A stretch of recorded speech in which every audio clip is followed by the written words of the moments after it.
stupid.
Greetings, all you wild and weirdos and weirdettes. It's our Ron. That's Glowing Joe, and that's Doomsday Dave over there on the end.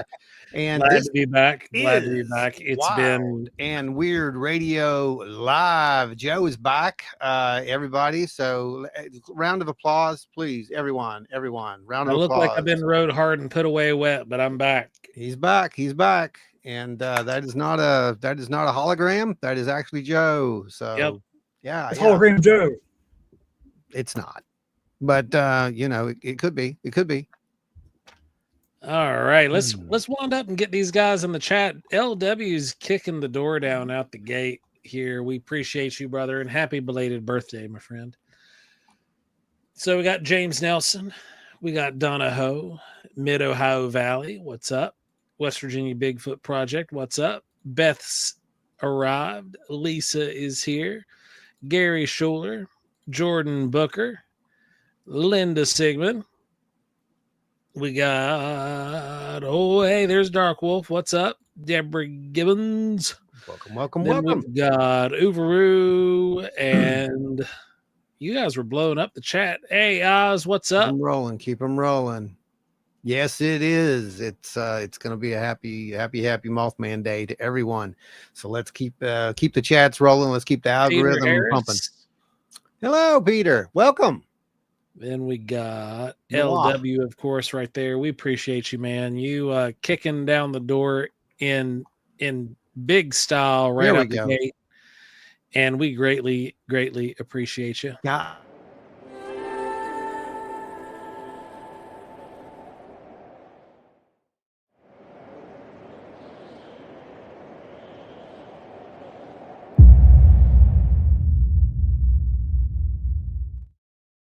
Yeah, I could not start the goals tonight for whatever reason. I think it went live before I got it going. So they're not on. So you guys just, we're going to count them. We'll be counting. So, we're going to try to do our. We got them. Luckily it keeps a ticker for me over here. We got 3 up there. Yeah.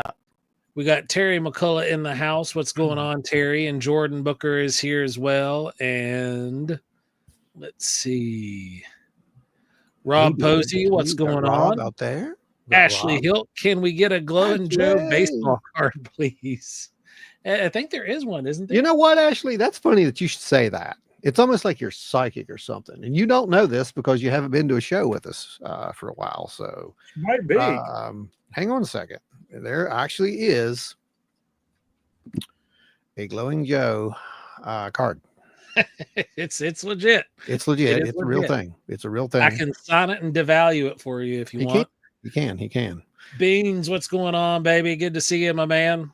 Everybody check him out. He's got some special Mothman flash going on right now. If you're within driving range and interested in a tattoo, go check out old Seth. He's doing some fun stuff. Then we got Brenda Ratliff. Hello, Brenda Ratliff. Good to see you.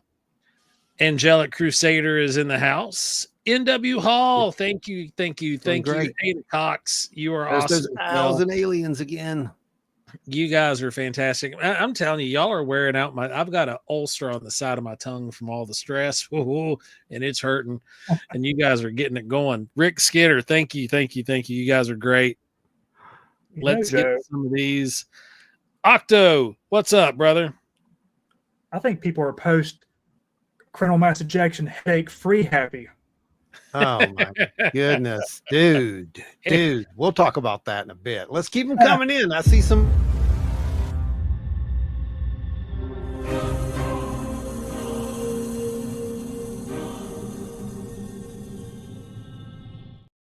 We've just got these magical blessings coming from everyone in every direction, and this is amazing. You guys just have no idea what you're doing. Oh man, LW or LR. Gotta love a WVU win, especially over Pitt. Sweet Caroline. Fun, fun, fun. Not how that song goes, but we can't say that on YouTube, at least not in the first 5 minutes of the show. Thanks. We appreciate you. Gary Schuler, thank you. You guys are awesome. We really appreciate it. Y'all keeping the lights on tonight. So, boy, oh boy, you guys keep it coming in. And if you are brand new, John, and this is your holy crap! Wait, what? John, you're back. John was here last week. You missed him. And I did. I'm so sorry, guys. It was a big deal, and you weren't here, and John was sad. So I'm so sorry. I'm here this week, man, so you can be happy now. He is here. So says the plan is on pins and needles. Did 3i explode? Was there a 3i probe? What's up with the space weather? Wild and Weird West Virginia has answers tonight, or Doomsday Dave will tell us how many hours are left.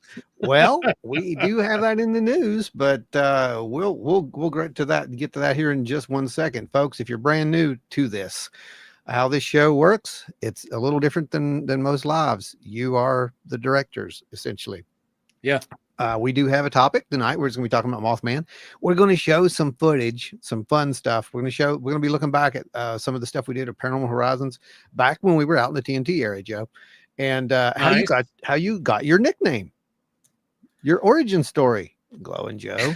Ashley Hilt says, "Hit me with the big rock." Go on and hit me with a big rock. You got it, Ashley. Here it comes. Oh, that's just sick. Where's that at? Oh, it may have gotten moved. Did it get deleted? Let me go look. I'll look for it for you. Anyway, I will find that for you. Hit you with the big rock in a little bit. I promise. I'll find that for you. We had to do some cleaning over here. They gave us all kinds of new toys over here. If you haven't noticed, we can actually broadcast in vertical format, but I just learned that tonight, and it was way too late to get in there and create new backgrounds and stuff. So we'll have that next week. It's a little complicated. I tried playing with it earlier today when I went in. It's called the Mars format. Mars format. It's a little something, something. But it'll be something we'll play with in the future. But tonight we've got to run it the traditional way, and that means if we see something really cool, Joe, that means I have to do it manually and make us even cooler. Like this? Kind of like that. So anyway, you guys who are new, this is Wild and Weird Radio Live, where just about darn near anything can happen. Just to let you know, we have a serious side, and then we shift gears into the not so serious side, because life is way too short to be so serious 100% of the time. Timothy Winnell, wait, isn't that okay? That's 10, right? Yeah, pop that up. Thank you. There's that. Thank you so much. Thank you. So, and here it is.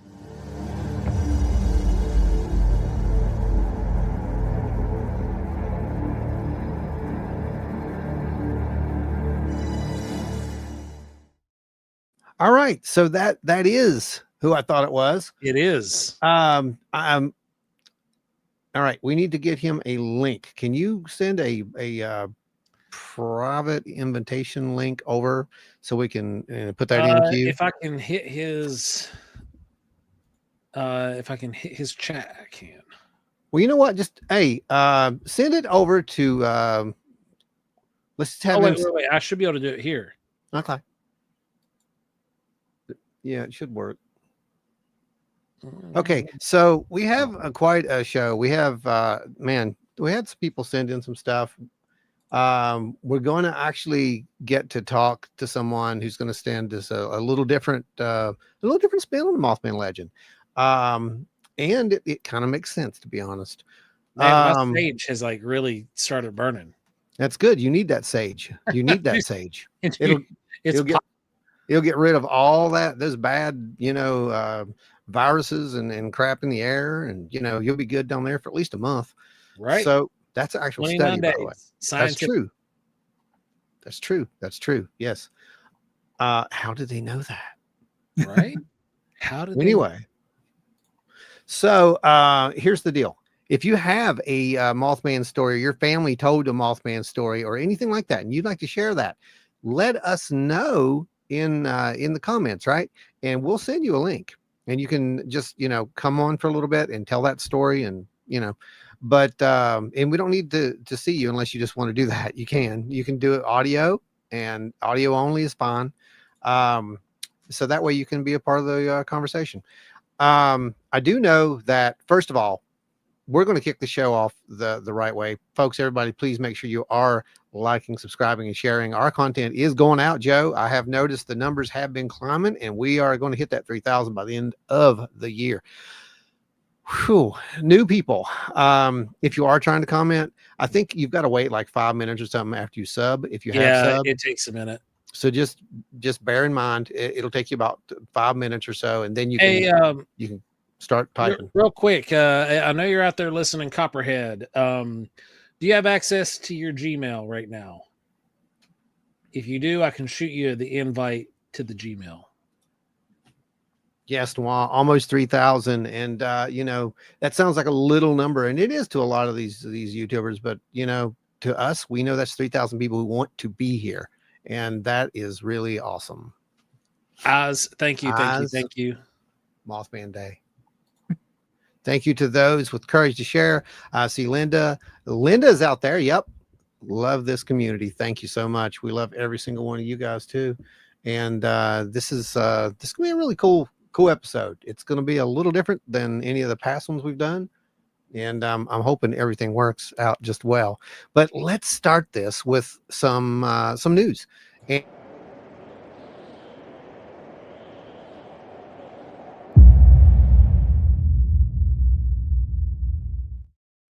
let's go over here to present, because you guys posted some pictures, because we had an event recently, didn't we, guys?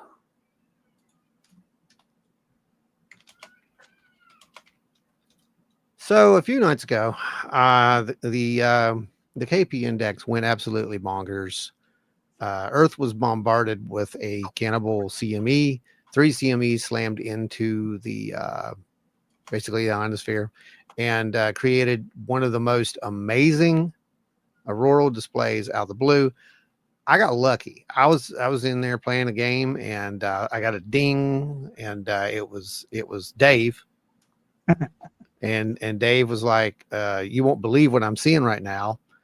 And I'm like, okay. So I didn't really run outside just yet. I grabbed my phone and checked the KP index, and I saw that big red line, and I'm like, holy crap. So that's when I went outside, and it had been cloudy. I've been going out for like the past couple hours, and it was just clouds after clouds. And I guess around midnight or so, when this thing hit, and it just it just kicked off. Like the clouds cleared for right there over top of us for long enough to get some really good shots, and we got some really good shots. Larry Hose, I see you out there keeping it free for everybody.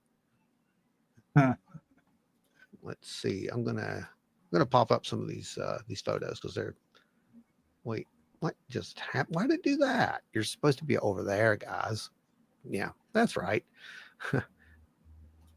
So we had that. It was a moment that was just like, oh, it's perfect. It really was. It really was. And then I invited people to post theirs, up on the group page. Everybody did. We had some really good stuff coming in. And Ada, man, she got some of the most eerie clouds I have ever seen. Take a look at these. Lisa got some interesting ones too. Take a look at that. That's like crazy. Isn't that wild? Like she got some really good images, and they're all kind of like that, just because it was so, so cloudy up That's that cool. way. I like that. Isn't that cool? Yeah, yeah, that's a really cool one. Let's see what else we got from Ada. We got 3. There's another one just showing the color. You can just see the color in the. And what's crazy, Dave, is that we've got color coming behind the clouds, which is just you don't see that too often. That's pretty awesome. Look at that. It's like a sunset. That's cool. Isn't that wild? Look at the green. You can actually see the green down there, and yeah, that was pretty amazing.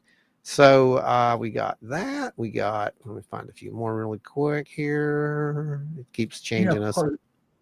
I have a close friend in Alaska right now. She's up there for a 6-month working sabbatical. Yeah, and she's seeing the direct on hits, and she couldn't believe it. Fantastic. She went to Alaska to see what she's seeing, and she's like, "What? The one time I'll leave, we get it down here." Isn't that wild? I mean, yeah, and this isn't, this is pretty rare. I mean, it is solar maximum, but we have seen it. We saw it last year, right around October, as you remember. You were here. You guys were here, and it was almost 9 o'clock or so when Joe was he went out and looked, and then I went out and looked, and we were watching all live. Nancy White, I see you out there. Thank you so much. Multiple blessings are coming your way. There's an image from Wineberry. There's the aurora over Wineberry, guys. It's hard to tell what it did, but actually it did do some stuff. Possibly, right? Yeah, there was some interesting video that came out on Wineberry this week. There's some interesting video, and we might talk about that a little bit later on. John Tenney sent that in. That's amazing. That's a great one. That's awesome. That is just beautiful.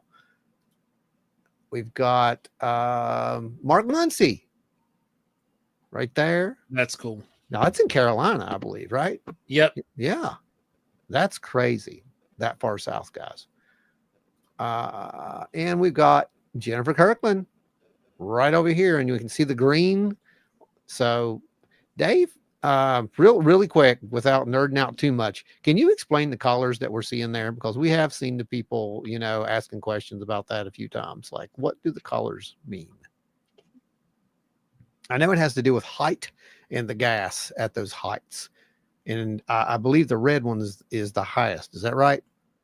Yeah. So I'm actually going to read off my chart that I have. It's easier for me to explain it versus. Yeah. So basically, the red or pinkish color it varies, but it's excited atomic oxygen at high altitudes. That's what the red is, or green, the red or the pinkish color.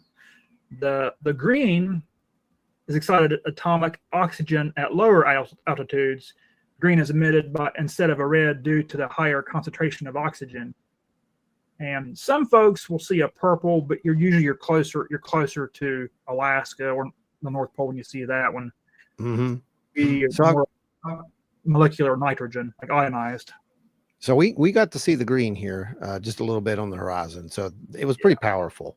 But I've got one more photo to show you guys of the aurora. Well, we got a couple more, but they're all from the same person. And there's always somebody who tries to show everybody up. Doomsday Dave sent these in, and yeah, you can actually see the banding that's taking place there, which is just absolutely amazing. See, we got that one. We got this one. He captured some nice. You see the banding. We see the green along the horizon, and one more. And I think this was off your phone, right, Dave? That's off of my cell phone. That's off your phone. Yeah. That's 1 second. You guys know it normally takes 15 to 30 seconds. Like last year, it was 15, 30-second shots. This is 1 to 2 seconds. Yeah, I had 3 seconds is what I was using on mine. So yeah, it was pretty remarkable. So yeah, pretty amazing stuff there. And I just we're lucky we got to see that. That's what I think. All right, let's see what we have. Oh, the news. That's right. You guys were asking about the whole 3i Atlas thing again, because we've become, what's funny is we've actually become one of the sources for actual 3i Atlas news. I don't know if you guys know that or not. Oh, but great. Yeah. Because people are actually tuning in to find out what's real and what's not. So let me show you something.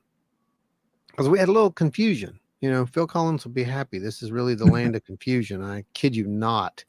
Because I'm going to try to find this in sequence of how it happened. Okay. This is kind of important that we see it in sequence of how it happened. So I've got it in dates. And we saw this one. Joe remembers this. Yeah. Right. And then what did the internet say, Joe? Well, the internet basically said that it exploded. It said it exploded, and then we had possibly pieces of it that were trailing off, etc.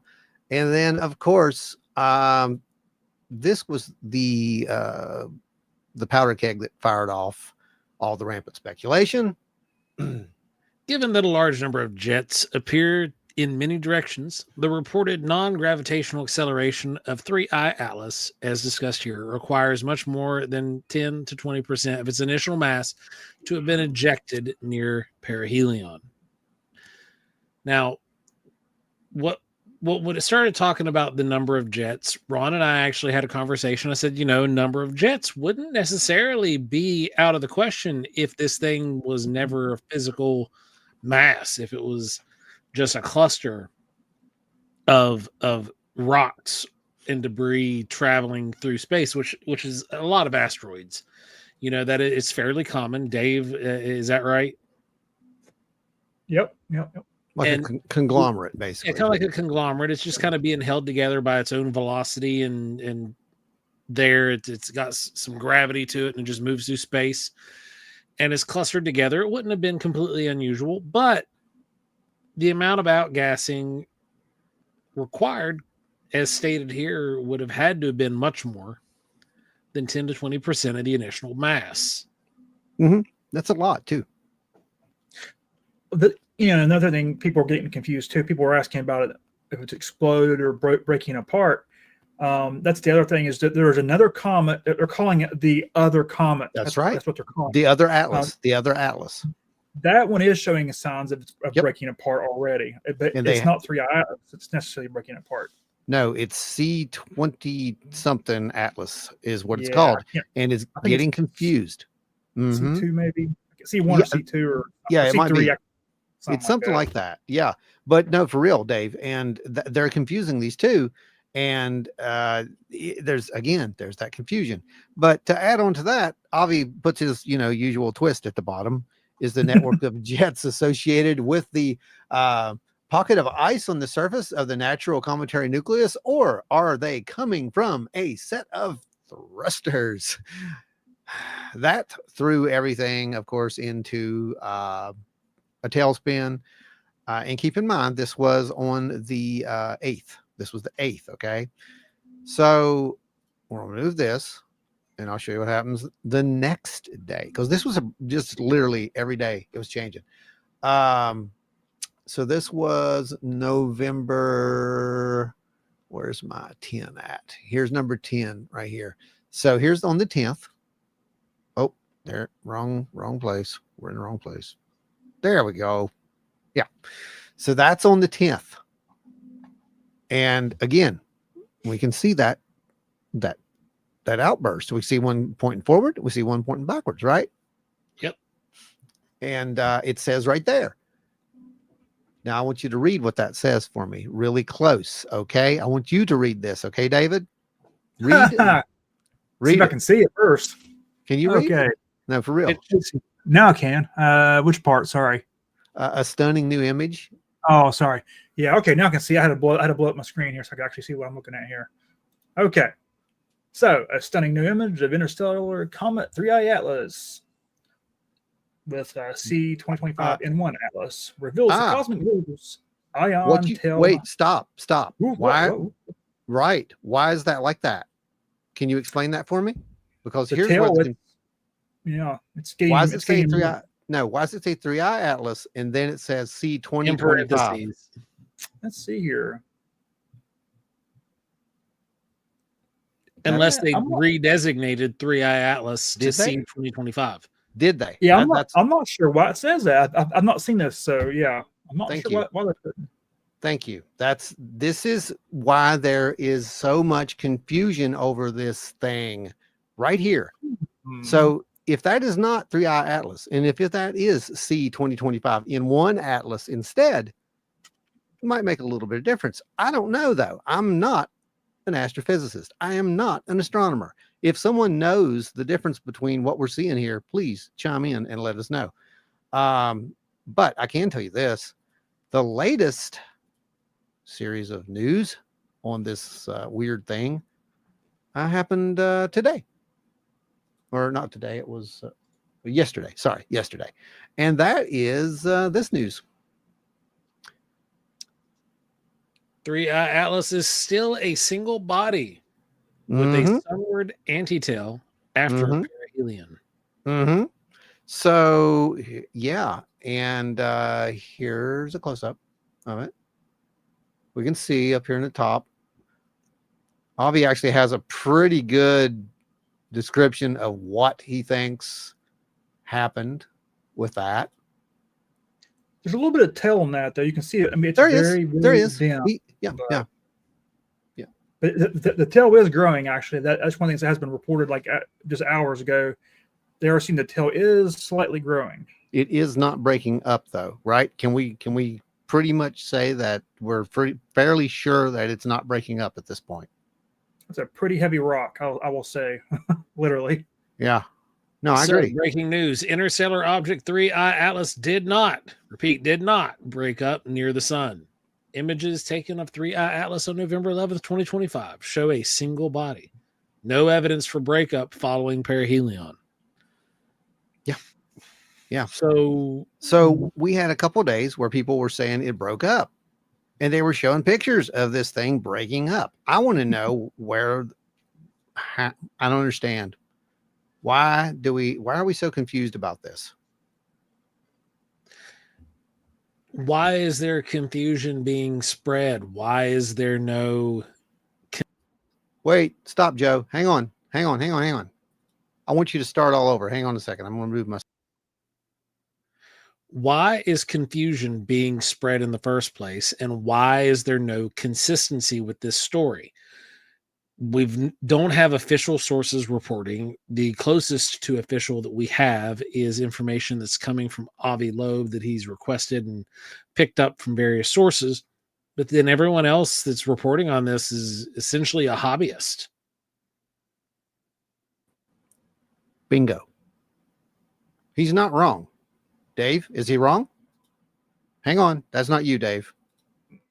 I got to drop this audio for a second, man, so I couldn't hear what what was being said. Hey, Ron, yeah, my audio dropped. I couldn't hear what was said just a minute ago. So what I said was that so far, there's no consistency with this story. There's no official reporting that's being done. Everything that's being released is coming from multiple sources, all of which are hobbyists with the exception of Avi Loeb. So what do you make of? I don't think there's necessarily it's a conspiracy theory. I mean, it could be, but I just think it's still they're gathering data on it. It's like kind of what we've been talking about the past few weeks. They're still gathering data. Now NASA, that's a whole other thing. I mean, I saw an article on NASA today, and they're having some issues. Well, with the current government situation, shut down, and there's, depending on what I've read, there's some internal strife going on within NASA. So take that how you will.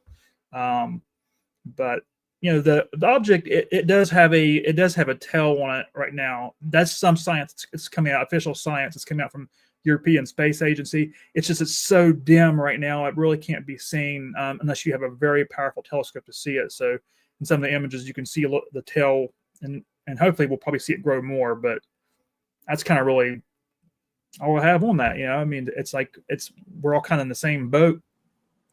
on what information is being released. We're waiting and see. And yeah. And this is important. We need to wait and see. Yeah.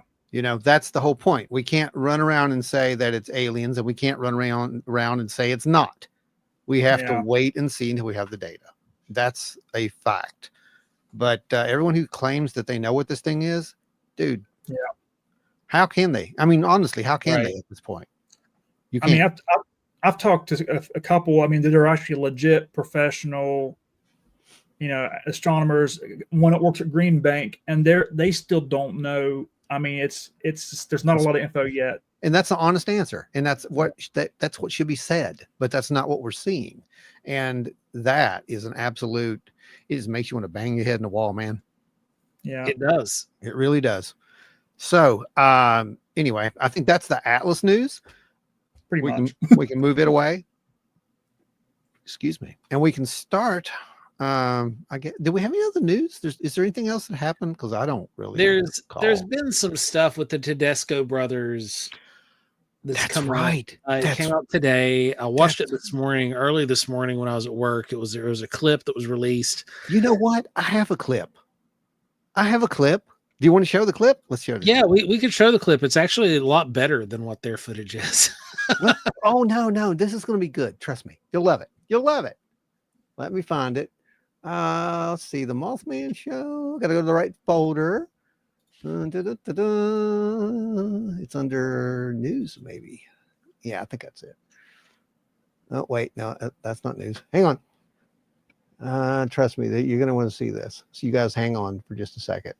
Because we've got a whole thing we're going to be doing on the Lukatsky thing too, Joe. And that's going to be great. There's so many parts of it, though, that we can't just skim over it. Oh, yeah, there's too much. We can't skim over that interview with Lukatsky. And it's gold, man. It's gold. Like, there's too much that was said that wasn't said. Right. That's what I'm getting at. It's like, I know a lot of people are like, oh, he didn't say anything. Yes, he did. Yes, he did. He said things without saying things. He said things. Okay, so anyway, I have a clip for you. You guys who know us, please chime in if any of this sounds familiar to you. Okay, just by show of emotions or whatever those things are. Emotes. Sorry. Yeah, emotions work too, because we kind of had some emotions on this. Just just saying. Just a few. So so enjoy this clip of Ross, the Tedesco brothers, and and we'll see what else happens right after this. Self-illuminating. That's what I don't understand, is how come you can see this object with the thermal camera and the hyperspectral camera, but you can't see it with your human eyeball? Right. So again, this is something that, this might be some kind of signature management. It's just outside the range of visual range. So, hey, has anyone heard this before? Please. I've never once. No, I don't mean us. None of us. Anybody ever? No, none of us. I want to know how many people out in the audience here have heard this before. And let us know. We'll keep playing it. Just to explain to our audience, the human eye has got a very narrow field of what it can see, visible light. Right. And your cameras, the FLIR camera, the thermal camera, and the hyperspectral camera, they can pick up light bandwidths that we can't see with the grade 1A eyeball. Exactly. Yeah, a far bigger spectrum. Yeah, the visible range is anywhere between about 400 to about 650 nanometers. Yeah. Actually, it's 350 to 750, but that's neither here nor there. It's very from blue to red. So do you think this object was disguising itself to avoid being seen by the human eye? I mean, behaviorally, it would appear like that it was trying to stay hidden. Right. I mean, it's this is not something you see on a regular basis, especially something that can just go well beyond even near infrared and into a more like a shortwave infrared. So that's an extreme signature. That's an extreme change. Now, Larry's got it. Larry's right there. He's like, that is baffling new information. Interesting new information. So, yeah, isn't that great? That's awesome, because I love it when this happens, because you see, we did a whole documentary where this was validated by these guys just now. Look down below. We ain't the only ones. We photograph things. I know this, but it gets better. No, stop. Wait, you haven't heard the best part. Just wait. You've got to hear this part. See, I was saving this stuff. We were going to do this as a reaction thing, but since you guys brought it up, it's your show. I'm bringing it out because you said it, and here we go. Let's just call it for what it is. Again, raise your hand if any of this sounds familiar. Hit those emotes because the algorithm sees it and pushes it out. And man, we're being seen by a lot of people right now. So welcome all you new people. Hello out there in Wild and Weird Radio Land, and come on in and pull up a chair and hang out with us as we go over some stuff.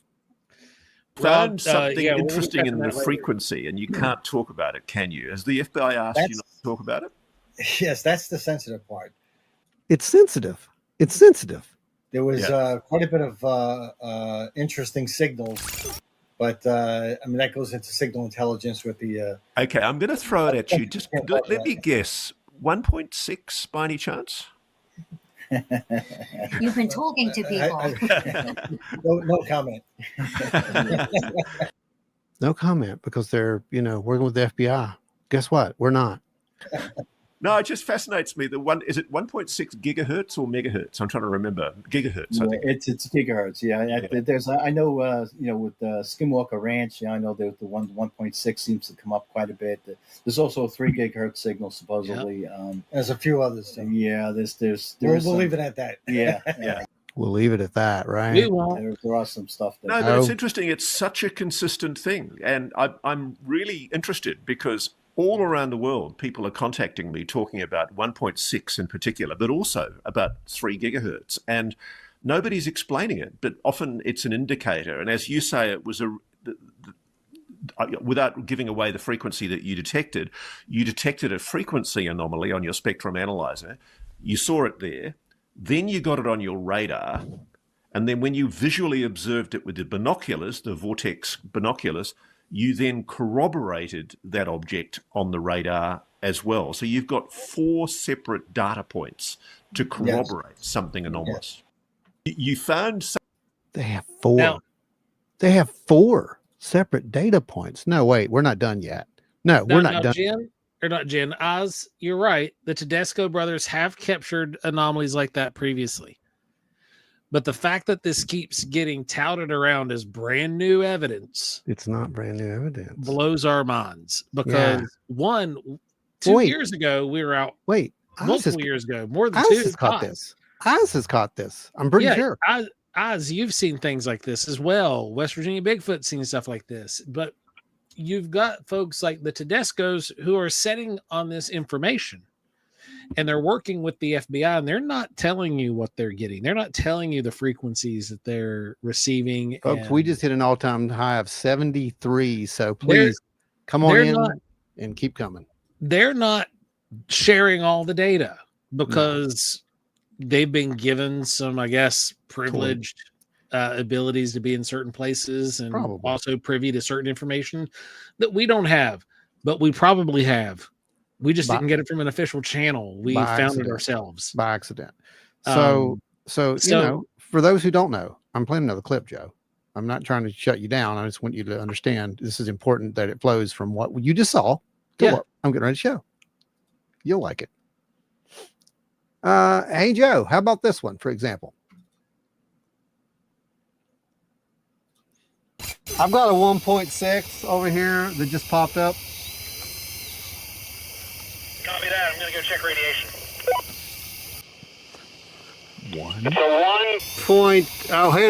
Hold up. Don't get excited. 1.597195. So technically a 1.6. Yeah, that's still a designated signal. Yeah, round up. Okay. All right, you got a negative 70 on that, or a negative 75. Holy cow, we went up to 35 PM out here on this device. Wow. Okay, that is significant. That is really significant. And we've got base camp sitting here at 17. Almost.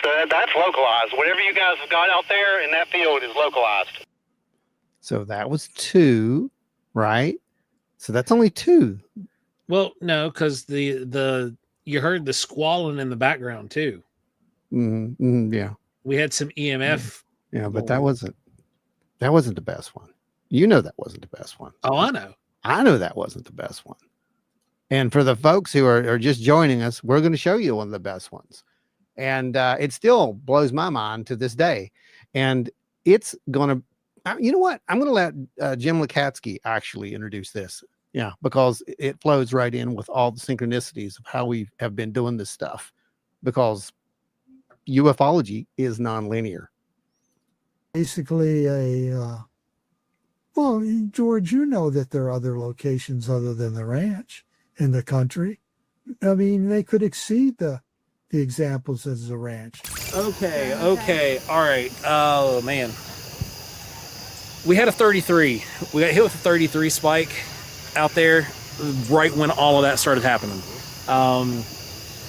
The battery went, this is a brand new battery, fully charged. We just literally put this battery in before we started in here. And it went from 54% to 0. That fast. She said she watched it go. At the screen. You watched it go down? You can go down. It went 54-0 and the little yellow battery thing came on it. So it went straight from 54 to 0. Yeah. So you can, I don't know if you're going to be able to see it with the glare. There's our CPM, that 33. That was our high. That's that spike right there. And you can see how it's tracking. That was just recently, and that was our high. We're out of battery. This just went from 50 to 0. That's one of the new batteries. Like I seen it go. Just No going down. While we're in the middle of talking. What were you talking about? The phenomena. we were asking a question. I said, is this phenomena sentient? Do you want us to continue doing what we're doing? Yeah. And then all of a sudden lights started going off. The comms came back on. Oh yeah. Yeah, I think so. The comms came back on at that same time. We heard you talking, and then all of a sudden, bam, bam, bam, things started going down. Yeah, I mean, we experienced the loss of the signal just pretty much immediately, right? Yeah. Yep. 7. That's 7. That's 7 things that happened in a period of less than 2-3 minutes. 3 minutes. Yeah, about 3 minutes, I think it was. And they were all just mind-blowing, and to this day that remains. I mean, I know we saw the stuff, right? We saw the lights and all that too, but the sheer volume of data that we got right there at the TNT area, right then. There's an echo somewhere. I don't know what that was, but you might hearing that? Yeah, it's coming across the things. Dave, is it coming off your speakers? It could be. We had this problem happen once, but it was unusual. Turn it down a bit. Yeah, make sure your speaker's down. The amount of data that came through right there, just in that little bit of time, and the amount that it led us from that point on, right? That's not coincidence. You hear something odd, Ron? You may know this already. That 1.6 gigahertz too. I found out it is used in radio astronomy. Mm-hmm. It is pretty common. Yeah, it's Earth to satellite, Earth to space. Yep. They have that frequency, also known as like the L band, used for observing like cosmic phenomena like masers from comets and star-planet interactions. Radar uses it too. It's really cool. But L-band for us, what we have to kind of rule out, especially in the Point Pleasant area, is your barges and stuff use L-band, and there are barges that frequent that area, but they're easy to track because you'll get sweeps and they're uniform. Okay, so I just thought that was funny, and again, I like it when these people validate. Well, stuff. and the Tedescos, they had that footage of an object that broke apart and then went back together. Again, that's nothing. It's happened out of the usual. So what's great about this, and I know it seems like we're making fun. No, we're not making fun of these people. It's amazing and it's wonderful. It's we're just a little that frustrated. I'm not. I think it's fine. I mean, we have to remember we're not in that limelight. Yeah, no. I'm not worried about that. I'm not talking about that. It's frustrating that, we, from the standpoint of the amount of labor that went into it, to what we picked up, what we collected, and what was released, and the way it was consumed, which was the way it was consumed is great. There were so many eyes on that footage. Yeah, right. But I know that some of those eyes that saw that footage and saw that show and saw all the work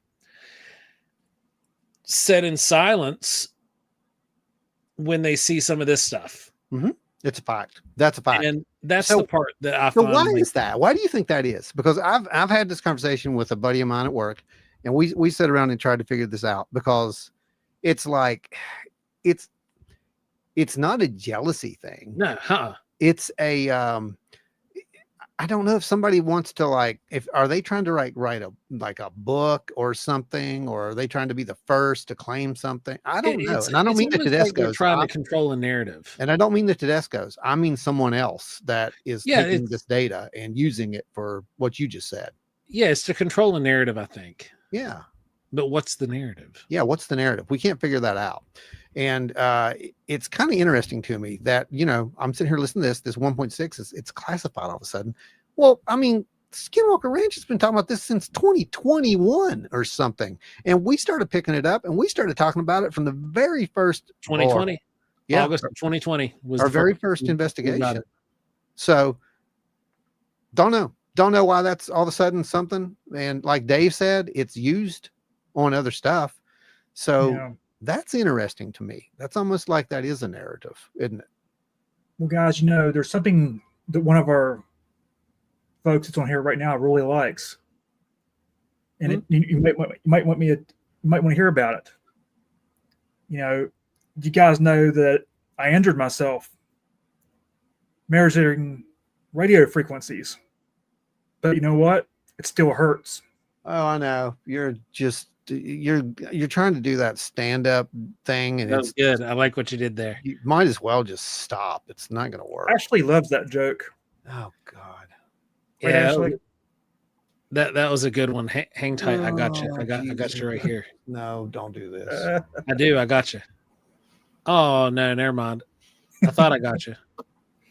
Well, Blue Messiah says the beam of blue shall be broadcast at 1.21 gigawatts. Great Scott. Oh geez, that's good. That's good. So anyway, I thought that was interesting, and everybody thinks that Dave's dad humor is fantastic. It's absolutely just I try makes our day. So yeah, what she said, Dave, stop. Anyway, have we got any word on pulling in the guests at this point?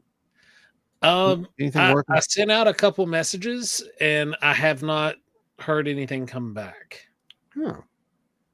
So Mark, if you're out there listening, let me know if you have access to your Gmail real quick, and I can send you a link to Gmail. Yeah. Well, I'm just checking the other one too. I haven't got anything. Double check here. Yeah, I got nothing from the other one I sent out, which is, how we're going to roll. So, what do you guys make of the whole Mothman thing? Because, I mean, do I really have to go into the story of the Mothman? Like, do we have to do that properly to make this part of the thing? What? Probably not. You think? I mean, I think Bethesda covered it. I think, the movie covered it. I think everybody covered it at this point. But for you folks who have lived under a rock in 1966. Ashley says, does this mean I need to get my speaking voice ready? Oh, sure. Why not? Come on if over. If you want. Come on. Heck yeah. So for those who don't know, we are approaching the 59th anniversary. This is a big deal, guys. Yeah. Saturday. It's a big deal. This is the 59th anniversary. Saturday will be the 59th anniversary of the sighting of whatever that thing was that kicked off this whole, Mothman legend. And as Joe and I have kind of, I guess, stumbled onto over the years, it's less and less cryptid. and more and more high strangeness. And that was very rapid. That was like from the immediate instant of looking into the fine details. Yeah. And the weird stuff, right? I mean, everyone knows, I guess not everyone, there's 71 new people here. Welcome 71 some new people. Please hit that like and subscribe. We are trying to hit that 3,000 mark. And when we do, we're going to show you guys some stuff. Actually, it's going to be some really cool giveaways. But for the folks who don't know, I did have a sighting of what some would consider Mothman. It is in Mothman Legacies over at Small Town Monsters. It was a strange little legend where I grew up about this gray ghost. And lo and behold, one night, me and my wife were driving home and I saw it. And I don't know how to explain that. I mean, I think what we're going to have to do, Joe, is we're going to have to go out there in Strange Realities. We're going to have to go out there and tell this story proper. That, and also do some playing around. Yeah. Well, if the theory's right, and I don't mean just, James Lukaski's theory, I mean ours, location matters.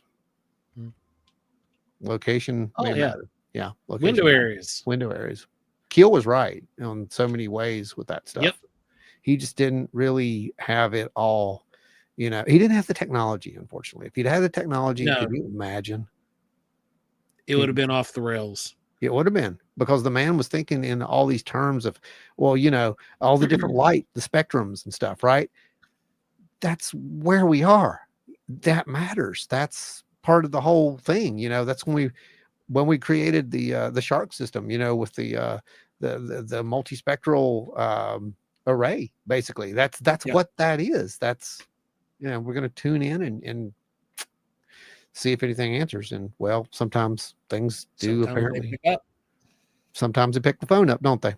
Yeah. And you guys will get to see that in Strange Realities, which is coming, by the way, soon. Got to get through all of this, got to get through Crypticon, and then head into heavy editing, and we'll have the first episode out. I got to tell you, the first episode, guess what? The first episode is going to be it's going to be back at Wineberry, and it's probably going to focus a little bit on some things you never heard. Might be a Bigfoot in there, right, Joe? Might be Bigfootish. Spooky. You like that, do you? Glad you can pick it out there. Oh, the magnet. Yeah. Right. Yep. Yeah, the magnet's back there. So if I could get my finger oriented. Yeah, it's really hard to do, isn't it? So what is your take, Joe, on, the whole, at this point, based on the data that we have personally seen, because we've been there, we went to TNT area, we went to the area where the old North Power Plant stood. We were literally right out in front of it. We had some radiation readings there. We saw some weird stuff. We had I believe our REM pod went off, and we couldn't explain why it went off. And then you stumbled into I believe there was a microwave field, and there was a strange light that appeared in like a couple of frames right over top of your left shoulder, if I remember correctly. Yeah. So what's your take on the whole Mothman thing at this point, based on just what we know?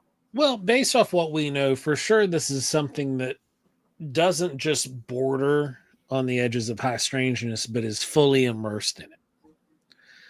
We have elements of electronics manipulation. We have elements of radiation burns, like the eyes of people being affected. We have elements of extreme paranormal behavior, like disappearing things. It appears and then disappears. Modality of flight that doesn't really make sense, because there's no flapping of wings. It's just the wings open and there it goes. There's a whole lot more bizarre and unusual, and a whole lot more UFO high strangeness involved in the Mothman phenomena than what on the surface level that you get off of, a playing card. or off of, a Facebook group where they make all their fan art. There's a whole lot more to it than just that. And we are setting on a treasure trove of not just history, but of proof that there is something far stranger than what we can wrap our minds around. And it's still being seen today, and it's been seen going way beyond 66, back in time. So ultimately, this is a phenomena, the Mothman, what we call the Mothman, is a phenomena that's been around as long as people have been, if history and what we can tell from some of these stories is accurate. But it's going to be here longer than we are. Well, yeah, it's timeless. I mean, it literally is a timeless thing. We have the legends of flying humanoids all around the world, right? So is that what this thing was? Or, as we have said before, is this something else that masquerades as whatever we perceive it as? So you guys have studied. I mean, obviously I'm aware of Mothman being a West Virginian, but you two have studied a lot more than I have. As you know, it's been seen all over the world. Because I've heard it's been seen in Chernobyl. Wonder what your all thoughts were about Chernobyl and seeing Mothman, and maybe even in Japan during the tsunami. Now, the Fukushima sighting, those I can't say were fabricated, but we do have on record from the Mothman prophecy director and screenwriter. He created the Chernobyl event. The Black Bird of Chernobyl was 100% a creation, a literary creation. Yeah. And it gets quoted. You're right, Dave. All the time getting quoted. And you know what? That's the other thing. And a lot of people are still in this, the Mothman, the harbinger, doom. No, that's Dave's job, first of all. There's really no evidence of that, right, guys? I mean, not really. That's more of a perception as far as it goes.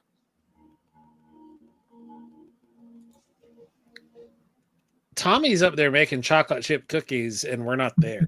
Well, that's not good. I'm just sad. We need chocolate chip cookies for Mothman Day.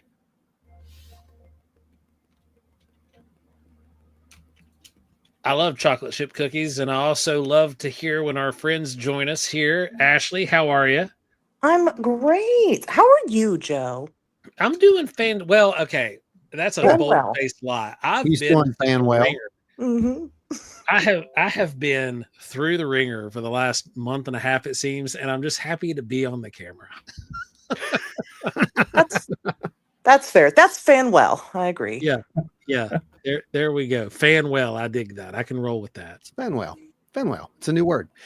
So, Ashley, we're just kind of looking back at the legend at this point and kind of celebrating the I don't know if it's the 6th or 7th Mothman Day now. I really don't know. This would be 6 or 7. 2018 was the first one. Okay. It's 7. Or 7. like the kids say, 6, 7. Oh 6, man. 7. There it is. Right there. Now we're gonna trend. We're gonna go viral. Right, we just trended right there. You're welcome. I know. Thank you. Our new goal now is 10,000 people by New Year's Day. It's 6,700. 6,700. No, for real. So we've talked about this thing pretty much constantly. I mean, how many times can you tell this same story, right? And yet it becomes, I guess where there's just so many new people constantly coming into the fold. And as Dave just demonstrated, there's a lot of disinformation out there as well. Yep. So what's your take? What's your take on, the whole Mothman legend? Oh, geez. And be honest, because here's one thing we like about you is you follow data. You don't follow trends. So well, I don't know about that. I mean, I did just say 6'7" in front of everybody. Yeah. Now that's the way now, I hear. So okay. Got to get the kids interested in this Got stuff. to. Yeah. No, I mean, I absolutely agree. There's a lot of misinformation out there, and I don't want to say wrong. People are wrong. I don't know if people are right or wrong, or otherwise, you guys wouldn't be here doing this, and I'd be a billionaire, right? If I had it figured out. Um, but a lot of people don't really know the whole story, the whole entire story, and I can't tell you what the Mothman is. I don't know if I'll get to the end of my life and I'll be able to tell you what it is. But from what I've gathered, all the information and all the research that I've done into it, for whatever reason, this seems to be a very personal experience. And at first, when I first started doing this, I was like, people need to know about this. Why don't people know about the weirdness that's going on? But I don't necessarily know if I hold that opinion much anymore, because really the people that need to know about it are the people it's happening to. But the scope of the people that it's happening to is so much larger than what people realize. Oh, that's actually really good, because it actually falls right into line with the phenomena in general. Wouldn't you say, Joe? I mean, I agree. Yeah. Yeah. It seems to be a personal thing at times. Like whatever it is, it seems to choose you or put you on the path of, trying to figure it out what it is. It's almost like it's welcome to school. Yeah, it's pretty rude. I mean, I certainly didn't ask to be chosen, and here we are. I was just a person, and now Here we I'm are. not, I guess. I don't know. Yeah, I hate now to you're say it sucked that way. into this whole mess. Right. Like, it's terrible. I didn't choose that Mothman life. It chose me. So when did you get pulled in for real? Like, how many years has it been now? Um, well, I would say officially, Yeah. I just hit 6 years as an investigator. But my story predates that 6 year mark, but I chose to ignore it. And then I was not able to ignore it any longer. And I think it hits that point when you try to be like, yeah, no, that didn't happen. Yeah. Yeah. There is Speaking of things that didn't happen, Tony brought up his favorite theory was that the Grafton monster of 64 was the larval form of Mothman of 66. I mean, that's a great kaiju. You should go with that, you guys. That'd be great. Yeah, I could see that. But no, this phenomena is, far more than just a cryptid. I think that has to be agreed upon pretty much by anyone who looks at the actual data at this point. Oh yeah, I've come across exactly one person who tried to claim that there were Mothman nests all around. I'm like, yeah, there's not. I've been in them woods. I didn't find one. Yeah, of course you get the cryptozoologists in the community who just absolutely, like, they hate Mothman. They do. They hate the topic. And it's like, well, it's because you guys are looking at it from a biological standpoint, and it's not that. So, maybe quit. Maybe stop doing that. I don't know. No, you're 100% right. And we see that with other things, right, Joe? Oh, absolutely. Bigfoot being one of them. Bigfoot's one. And, I'm still not 100% sold that there isn't a flesh and blood type creature, because we have data to support it. We just have way more data to support the people who are experiencing something that is way beyond just a normal flesh and blood creature. What, 70, 85% of the time? Yeah. Don't get me started on Bigfoot. You don't want that. You don't want that smoke, Joe. Oh, yeah. No, like I used to be like hardcore ape in the woods all the time. And I mean, we got track casts in the back. We've got all kinds of stuff that we haul around on the road that we show people. And the only thing that I can tell you is that we have data supporting the fact that there's something there. Both. Yeah.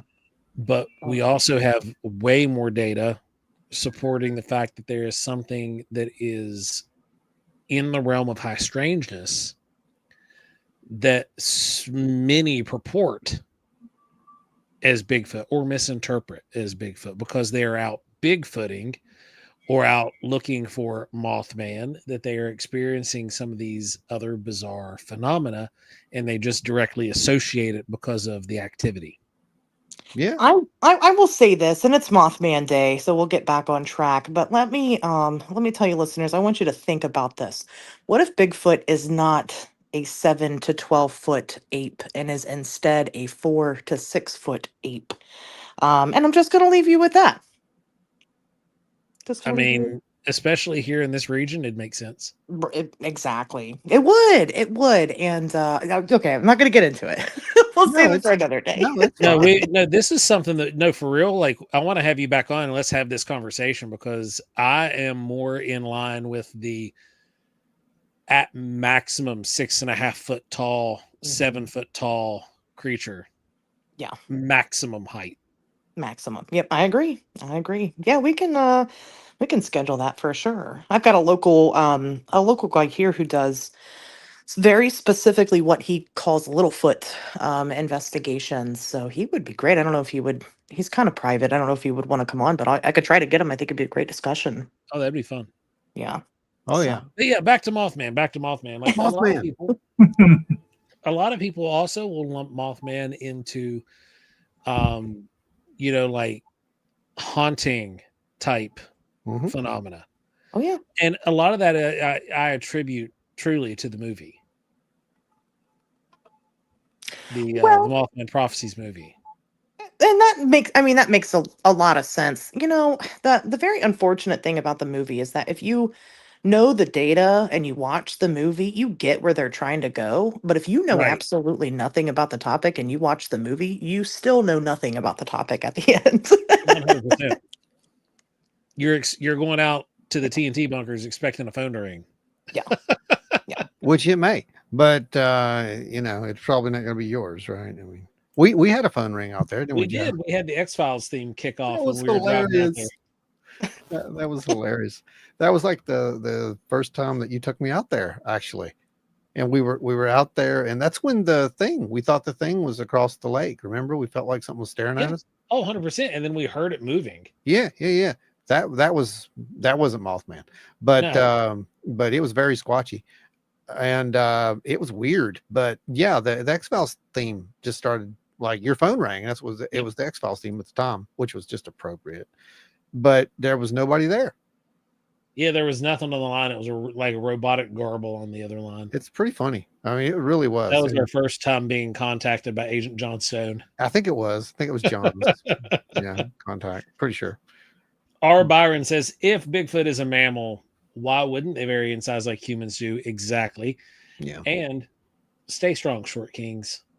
You keep telling yourself that there, Byron. That's some shade. No, Byron's actually he's a good looking dude. He is. Oh yeah. He could probably grab me by the top of my head and rend me in twain. Yeah. Like he is a man of small stature, but he could probably throw a refrigerator like a football. I do very much agree with that. Yes, absolutely. So I do have a clip that was sent in by Seth, actually. Let me find it here. Image, file, video. Oh yeah, here it is. So this is Seth's story, and it's just a funny little story about his encounter with with part of the legend and how it went down. So I'm going to pull it on full screen for him. So we're going to drop off to the side. And here we go. Hello, Ron, Joe, all you other wild and weirdos out there. Thank you for having me on for the Mothman special where we're sharing stories. I do not have a personal story that I'm sharing, but somebody told me a story that I'd like to pass along. So I was stopping at a yard sale in the Sissonville area of Charleston, West Virginia. And, as one does, I got to talking about Mothman. And it was a husband and wife were out there running the sale. And the husband looks me dead in the eye and says, "I saw Mothman." I said, Oh, okay. And at this point, the wife says, "Oh, here we go again." So she has probably heard the story many times. So she headed back into the house. And he told me about a time, I'm going to say it was maybe around 1995. He was fishing in the New River, and he was by himself, and he it was the early morning hours, so right at dawn, and he said he just kind of had a general eerie feeling, and kind of like the hair standing up on his arms and everything, and he noticed that there was a big whoosh sound and then some crashing in the trees off in the distance, and he was spooked initially, but he said for some reason he felt compelled to talk to it. So he started yelling off into the distance, "Mothman! Mothman, I'm here! Give me a sign!" And he said nothing really happened then, but as he was getting up to move spots, he looked down and saw a rock that had some kind of a Mothman-like design on it. And at this point, he even said, "I think I still have the rock." So he goes, digs around in his shed for a good five minutes, and he comes back out and he shows me the rock. I gotta say, there's a pretty neat Mothman-like design on it. So I will send the picture along, and hopefully they can throw it up there. But that's one of the cool Mothman stories that I have to pass along. So I look forward to hearing everyone else's. And thank you once again for having me. And stay weird. Bye. Well, he sort of got it. It'd stay wild and weird, but we'll give you that. I'll give you bonuses because you provided your own sound effects and a cue for me to put the image in. No one has done that, folks. That right there, that's how you do it. So if you want to send in any of your encounters or any of your little stories, just like Seth did, just send them over to the address that's scrolling down there. Yeah. Wild and Weird. Use your phone. Film it. Email. Yep, send it. That's what he did. He just shot it at 1080p, and he shot it vertical format, and we'll put it up there and for everybody to see. So that was really cool. Yoinker Productions. Welcome. Out there, back at you. Welcome, folks. A reminder, please do like, share, subscribe, all that fun stuff. We are trying to hit 3,000. I believe when we hit 3,000, the portal opens, and we can probably manifest ourselves over at Trash Panda Farms. We could indeed. Yep. It's right next door to Skinwalker Ranch. It's like, how many people know about the, when they think of that TNT plant area, where the Mothman thing happened. Yeah. Like we talked about this many times. You guys are fully aware of it. I'm sure Ashley is, obviously. But the multi-story underground facility that was located at the site that was later flooded. That's pretty interesting, too. It goes into the lore a little bit. You got to remember, guys, that area that's top secret. That was Area 51. Might as well have been. It was weapons development for World War II. Yeah. And we don't know what else they did there. Let's be real about this. And we know that, there were sightings at key areas across the United States and in West Virginia at that time, in the Cold War days. And there's probably a reason for that. Compartmentalization kind of stuff, right, Joe? Yeah, it's specifically with what they were working on there. I mean, they were working on nuclear weapons. There was a heavy water storage facility. That was in Morgantown. Yeah. And they had tons of sightings around those areas. So, yeah. We learned a lot about just the history of the area. That was Potato Ann. That was her thing. That was her obsession for a long time. But when the government, when they bought that spot of land to start the munitions production, they had actually also sold their part of the shipyard there, which was really interesting. So we kind of got on this kick of, well, if they were producing all these munitions there, how were they intending on getting them out there if needed? So we started looking into the railway system there, and what we found was from the 1940s, the 1960s. There's no public record that you can get a hold of. Yeah. That was really interesting to us. What does it mean? I don't know, but whenever I discovered that myself, whenever I was looking into some records and trying to verify some of John Kill's stuff, with specifically looking at the Chief Cornstalk area, trying to find some of the original blueprints, even for it, was very difficult. Yeah, because the time frame. Yeah, there was just nothing. And it's just stuff that you wouldn't really. I mean, when it comes to Mothman, it's stuff that people would normally think to try to look for that is just gone. So, like I said, I don't know what it means. But there's some information for you. Oh, nice. There's a good one. Seth says, thanks for sharing my story. I have another story of some people that were parking in the TNT area and had a Mothman encounter in 2023. I'm still tracking down some photos. Sure. Get them, and we'll do the exact same little treatment that you just seen. Anybody who wants to send in, again, doesn't have to be about Mothman. You can, any creepy paranormal type story will be just fine. And if there's any kind of data involved, we'll look at that too, because that's what we do. Isn't Ravenswood close to Point Pleasant? Yes, it is. There's a road that directly connects the two. It's close enough, and in fact, we heard 40 minutes on the back road. What is that road, Joe? You remember? It's not 52. It's I can't remember the name of it. Yeah, I know what you're talking about. See, that's the road where we were told that someone had a sighting a few years back. Remember that? Yes. And it swooped down and kind of basically made them stop the car right in time before they ran into around a curve, and there was a traffic jam. It's Route 2. Okay, Route 2. And there was heavy fog, and if they hadn't slowed down, they would have just plowed right into them. So, that's another thing that harbinger failed their job. They failed. It's a 28-mile long road between the two.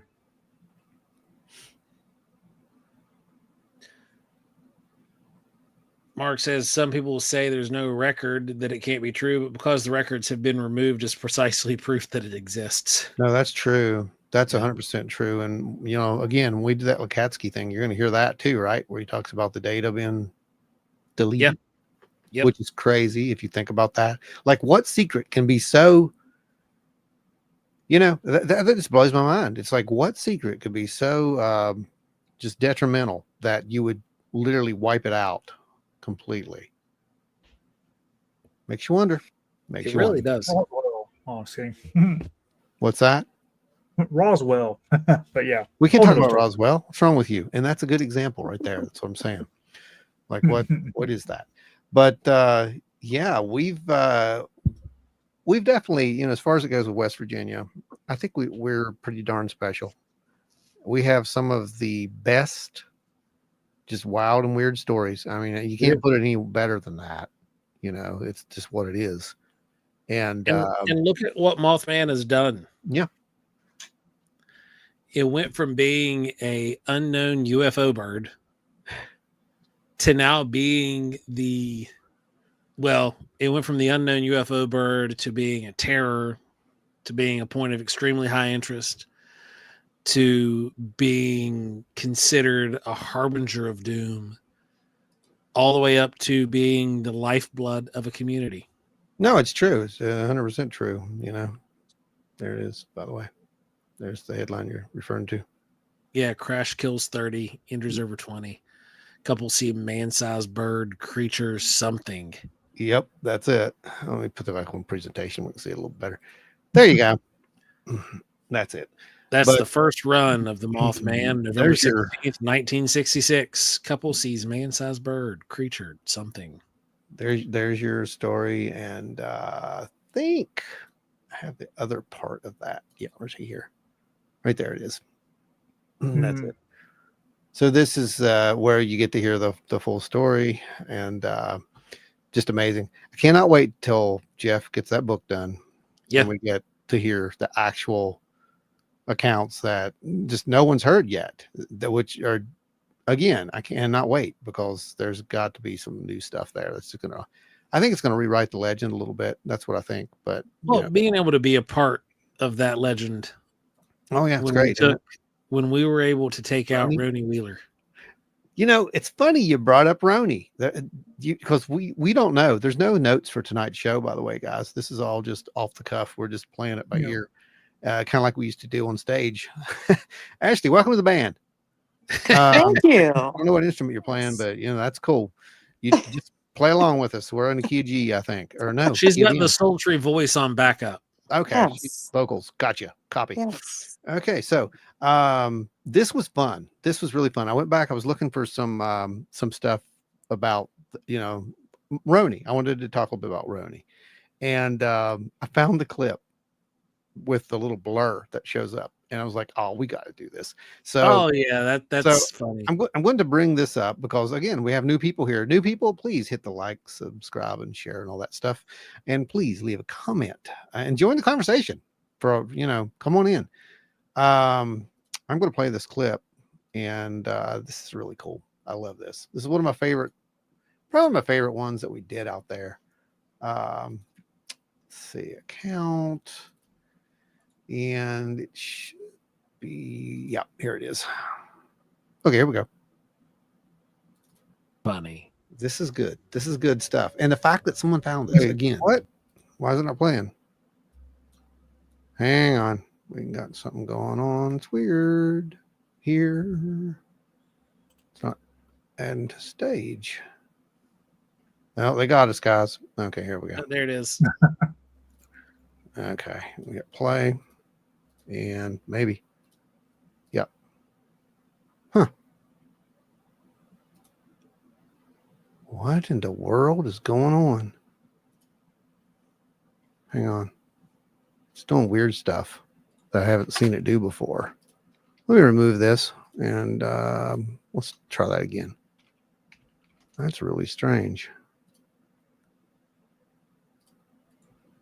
Let's try that again. Funny. This is good. This is good stuff. And the fact that someone found this again, this was good. Can you see that? Yep. I don't see that, right? Okay. So when I play, I'm going to hit play here. And okay, so it's right in there where he says the power plant. They took us to the exact spot where they saw it. We all got out, looked around, spent some time trying to find something, went to the power plant. There's a flash. There it was. As soon as he says power plant, I want you to look at what I saw. There he is, everybody. He made his debut right there as Roni Wheeler is telling the story in the exact spot, by the way, as Joe was saying about the history of it. That was the exact spot where I don't know what to say about this. Where the where the car literally drove up right there. And they jumped out and started, saying they had, this thing had chased them. They had seen it. And that's literally when Roni said, okay, let's get back up there. And that's what they did. That was the first actual, I guess, the first real boots on ground look for the Mothman, right? I mean, Roni was, Roni was the first boots on the ground hunter, literal hunter. He's a searcher. No, I'm kidding. I did that for Ashley. So I don't know. I can't hear Ron at all. Oh, that's weird. Dave, are you gone? I can't hear Dave at all either. I'm just messing with you, Ashley. Actually, I'm talking. Oh, that was a good one, Dave. Check 1, 2, 3. You did it. I hear you, Ron. All right. Oh, that's weird. They've blocked her. That's strange. Ashley, I'm gonna. Did you get a chance to watch the episodes we did with Roni? Oh yeah. What did you think of that? Being, it was the first time that any of his information had been put out there. But what did you think about how everything went that night for him and whatnot? How did that? When you were able to watch that from someone on the outside looking in, what was that like for you? So I don't know if you guys had covered it on that or probably in person. What compelled him to come forward? Well, Jeff. Okay. Jeff had gotten a hold of us and said, "Hey, I got a guy who might be interested in talking to you guys," because it was right when we first started rolling with Paranormal Horizons and we were early production. And he said, "Hey, I got a guy that might be interested in coming to talk to you guys. He's never done an interview before, but he was the guy that was standing there when they cruised in to Tiny's Diner."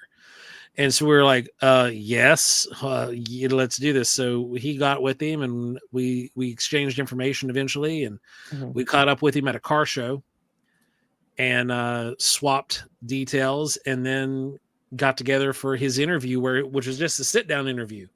And then during the sit down interview, he shared his interest in, Skinwalker Ranch and all the hardware that they had. And we're like, well, we have all that stuff. Do you want to go?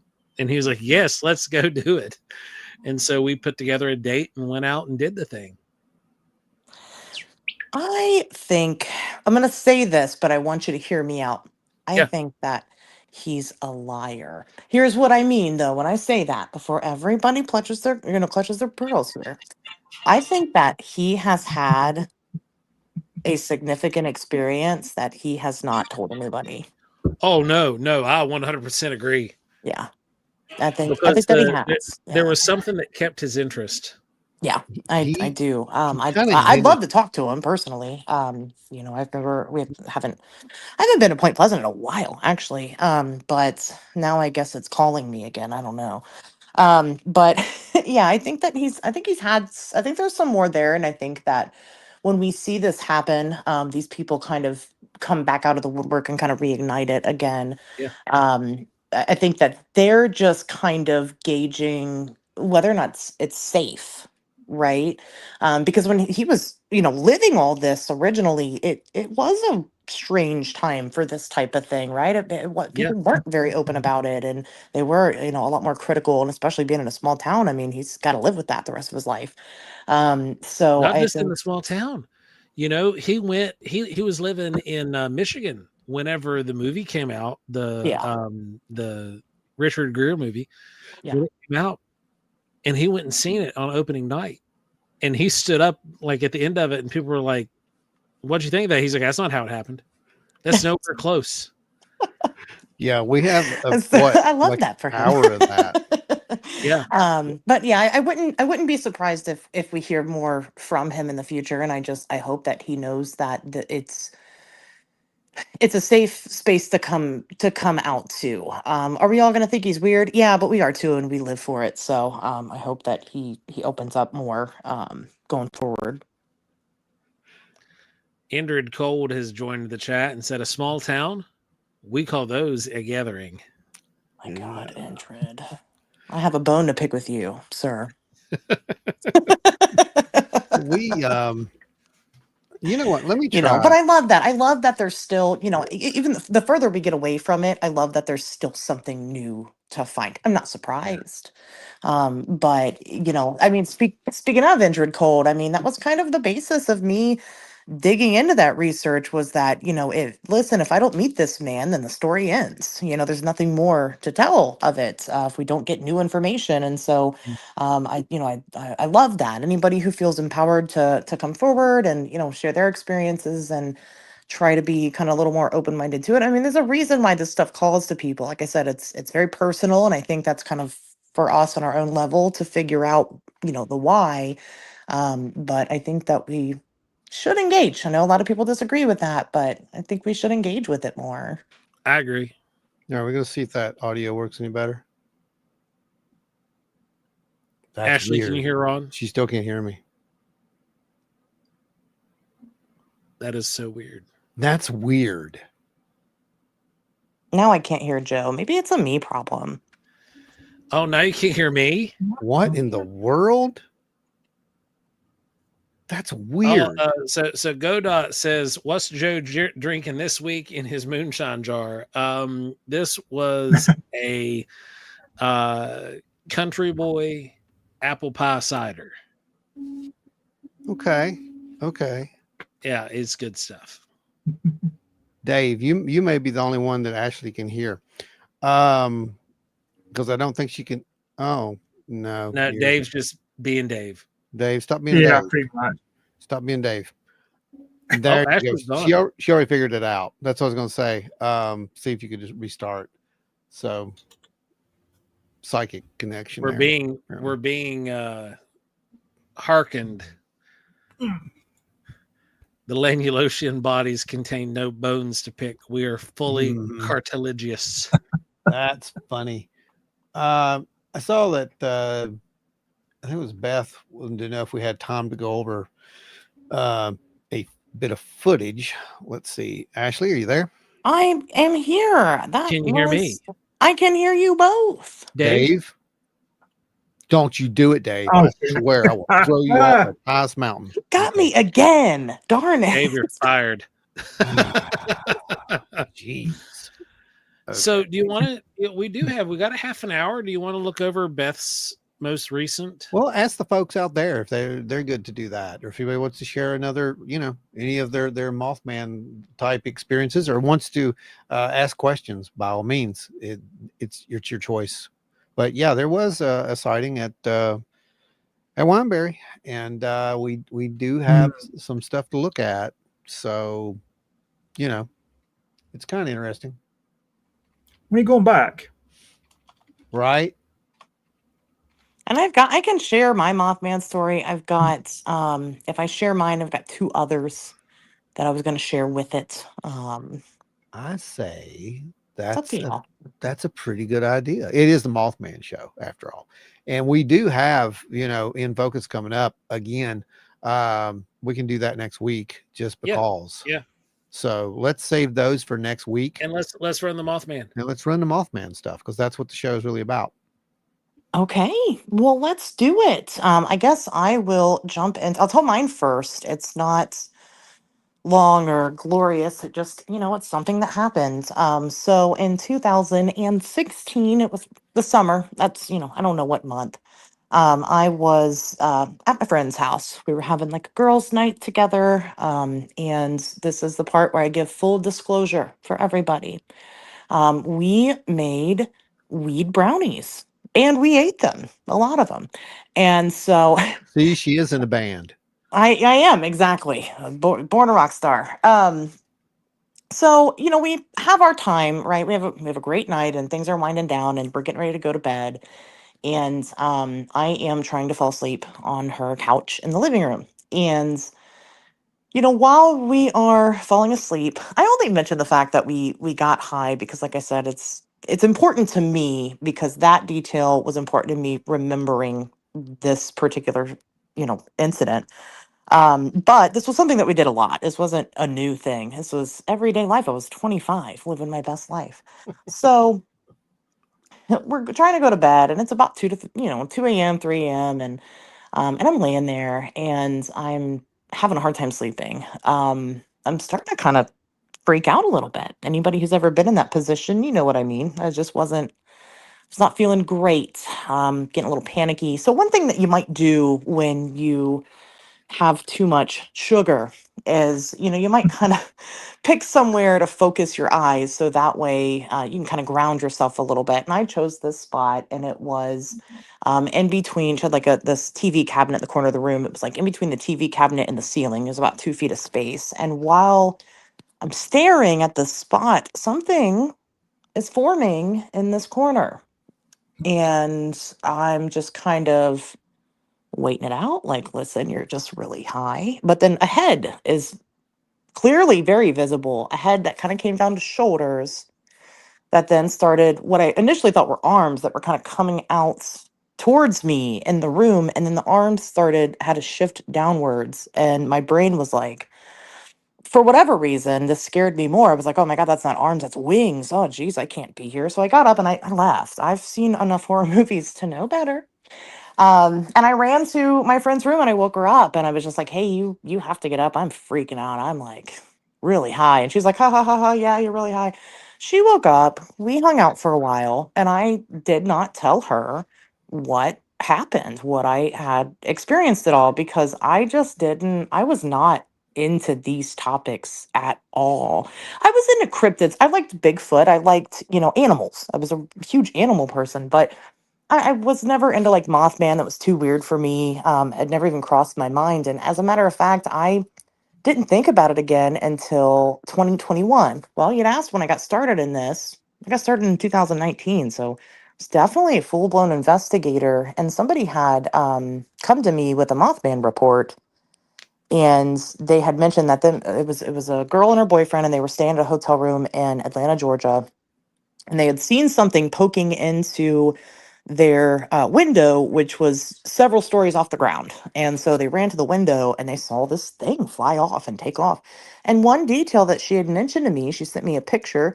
She said, we took these and they were THC gummies. And she was like, and I just, I want to say that, but we were regular users. And just like a switch went off in my head. And I was like, oh my God. And it was like a lot of pieces fell into place at that point, because at that point I had been studying this for about 2 years. And it kind of started to make sense why I felt it so deeply, in my spirit whenever I talked about this topic or looked into it or anything. So then I realized, oh my God, that's what I saw. And I've had people be like, well, how do you know it wasn't a shadow person? Mothman doesn't appear in your room. It doesn't appear in the house. Listen, I don't know, you guys. I didn't stop and be like, hey, are you Mothman? I got up and left. It's just that feeling I had after it had dawned on me that I had experienced this thing. It just made sense. It made sense for me. Um, so, again, people kind of question the inside of the home aspect of it. And I want to share this. Um, this year, I spoke at the Mothman Festival. I was there. I was pushing the Injured Cold book. And right after, you guys know, you give these talks and people want to come and talk to you, and that's great. Oh I yeah. just, yeah, I had this one gentleman. He comes up to me. He's probably about my age, just a regular looking dude. And he wants to tell me about his Mothman encounter. And I'm like, okay. So, and I don't know what it was, but usually what you're trying to do, especially at the Mothman Festival, you're blocks away from your booth, right? I got to get back there. People want to buy my book. I can't stand around and talk. Come talk to me at the table. But something was like, no, sit here and talk to him. So I did. We went outside and we sat and found a little quiet, curb and sat down and talked about it. And he tells me this experience that he had when he was a kid. He said he remembers it was a little bit before 9/11, and he was in his bedroom at night, and he had this fish tank that kind of obscured his view where his like door was and stuff. So like he'd have to look through the fish tank in the water to see the door. So he's looking over there and he sees like this black figure, and he says at the time, he was a kid and he thought that this dark figure's coming into his room, and he thought it was his mom dressed as Darth Vader. Yeah. And he was like, because it was just all black and it looked like maybe it had a cape. And but then as it starts getting closer to him and starts coming out of the view from the tank itself, it's this dark figure with wings. He doesn't remember any red eyes or anything, but he says it kept getting closer and closer to him, and then he doesn't remember anything until a couple of hours later. So he ends up having a bout of missing time. um what was particularly strange about this is that this guy came into my talk. He wasn't there the whole time. He came in right at the end. And of course, I told my Mothman story at the Mothman Festival, but he came in right at the end and didn't hear my encounter. He didn't know that I had seen that. He didn't know that I had seen it appear inside. I mean, he didn't understand the similarities, and he just was compelled to tell me that. And after I started talking to him for a while, it kind of dawned on me that he could be a Men in Black. So I got a little suspicious, and I walked away. Well, he's supposed to come visit me again later, and he never did. I've never heard anything else from this gentleman. Well, So I there you mean, go. They haunt here from time to time, so they're probably indeed. They're probably watching you. I was like, I don't, because he started telling me he was military and stuff, and then I started like sharing probably too much information with him, and I was like, wait a second, I don't know you. But it was neat. It was a really neat, and that's, of course, that's not the only that's definitely not the only case of this thing appearing inside. Linda Scarberry had an indoor Mothman encounter. I mean, this, what happens, it's par for the course for the lore. It's just, again, it's one of those bits of information that people they just don't know about. So that is neat. But I'll tell a little more. So I got into it not because of seeing Mothman, it's because of the synchronicities that I experienced when I attended the Mothman Festival in 2019 that just kept happening before, during, after. And then that all kind of died down after a few years. Well, right before I spoke at this year's festival, things just started kind of ramping up again. And it was small stuff. And I'm not going to bore people with the details. A good friend of mine said, explaining a synchronicity to somebody is like explaining your dream, right? People just don't get it unless they get it. But like one instance I had my friend Cassie with me, who's now the new co-host of my show, and she was doing some Injured Cold and Mothman art that she was selling at the table this year. We're kind of collaborating on it. And while we're talking about it, she was like, oh, good things have been happening. I feel like this festival is going to be a big thing. Big things are happening. And I'm like, man, I really need a sign like that. And as we're talking on the phone, something lands on my shoulder. And I look over, and sure enough, it's a moth. I live in an apartment in a building where you have to walk into the lobby and then walk into my apartment, and it is the middle of the day. There's zero reason whatsoever that there's a moth in my living room hanging out with me. And it's silly. And if it was just that, it'd be different. But I've also had this weird uptick in Mothman encounters that have never been made public before, to my knowledge. So I don't know what's going on, y'all, but it's happening again. Here we are. Yeah. And no, you're wrong. You're not wrong. That's what happened to us while we were out doing our thing. It was these series of coincidences and strange synchronicities that just, like me and Joe, we were like, it's coincidence. But after about 4 or 5 of these things, it was just like, come on, where do we draw the line on a coincidence here? This is a synchronicity. And that is a part of the phenomena. And a lot of people do not talk about it because it is so weird. We include it as a part of the data set, honestly, because it's there. You can't ignore it. And oftentimes it points you in a certain direction. Yeah. It is. It's not led by you or me or anything. No. It doesn't matter if you research it. It doesn't matter if you don't. It just happens when it tells you what's going to happen. And I mean, that takes a different type of experience to understand that fully. And it sucks and I hate it because I like to be in control. Darn it. Gosh darn it. I'm the boss. And most people do. And I think that's one of the issues. I would say, honestly, when it comes to the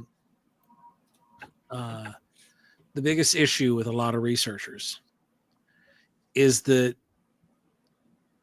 they feel that because they're a researcher, they should be in control of what is going on. Maybe not in control in the sense of that they're manifesting something, but they're in control of the situation.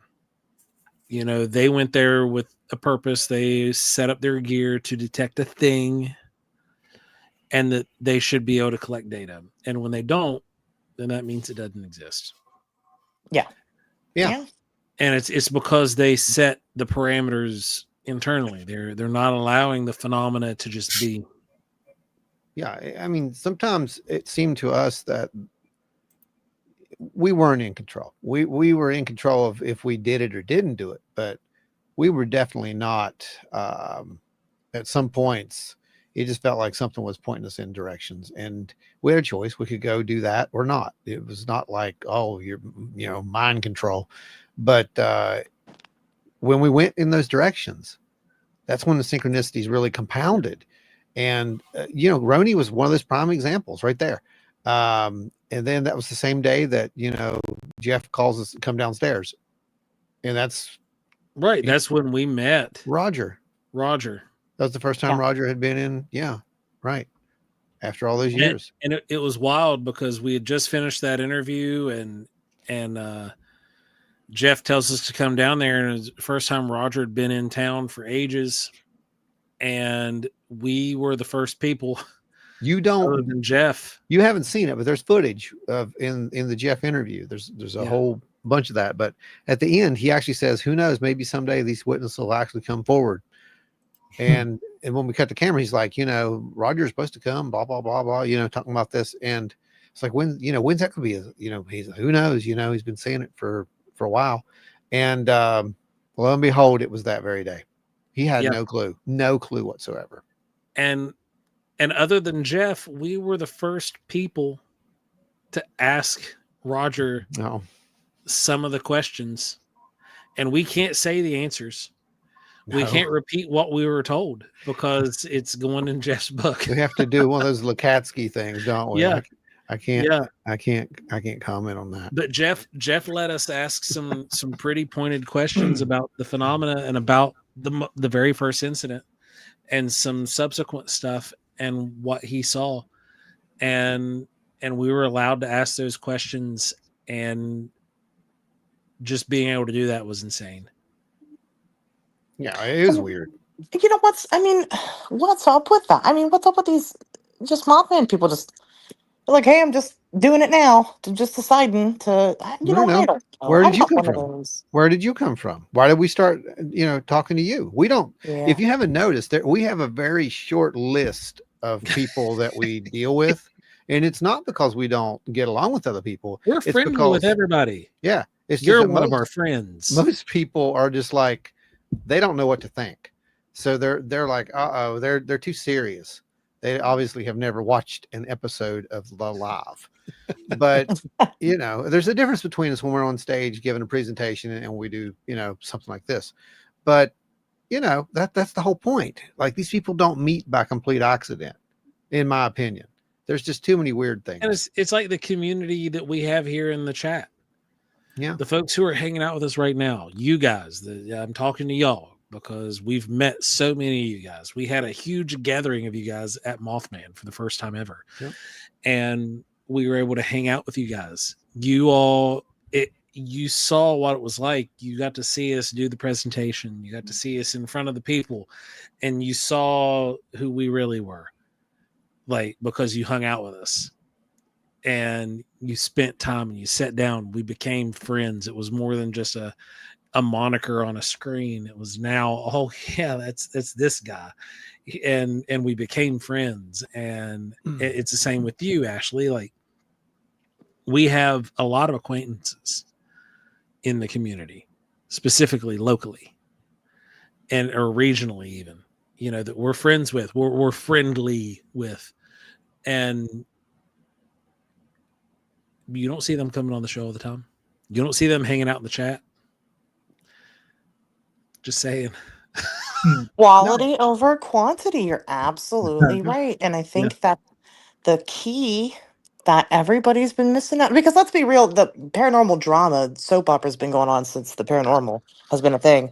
But I think the key that people miss out a lot on is community, sharing ideas, bringing your strengths to the table, bringing your ideas, your theories to the table.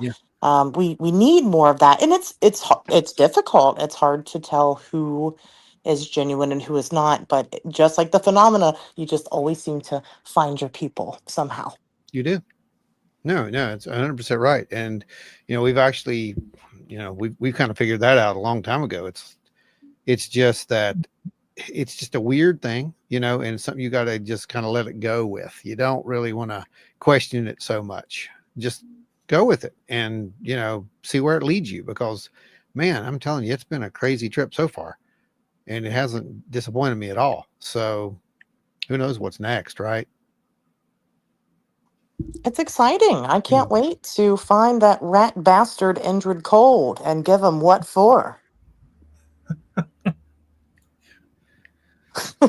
Beth says a man down the road from here saw what he said looked like a pterodactyl. He was riding his motorcycle and it flew above him. Well, I used to question those kind of things, but I've heard quite a bit, so I don't question those things too much anymore. Yeah, take it for what it is. Copperhead Striking says, I want to thank my cousin Timothy for his efforts tonight. Ron and Joe, maybe we can get together while I'm in West Virginia and record some information for future use on the shows. Absolutely. We can do that. Yeah, we can totally do that. Get a hold of us, man. We tried reaching out. I think you're something's going on with Messenger. Yeah, we'll do like an interview or something, like in person. Yep. Sit down, cameras, all the good stuff. Well, you know, we do have the show, and what can I say? You know, Ashley, Indrid would like to ask why he is a featherless rodent. You know what you did.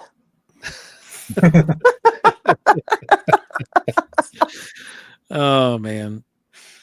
Octoman says, genuinely happy to have you guys talk to. Nothing better than pushing the envelope together. Absolutely, man. Yeah, that's kind of what it's all about.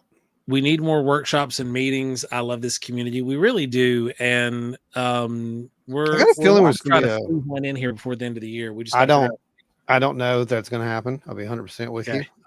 Just because the hall is being used a lot right now.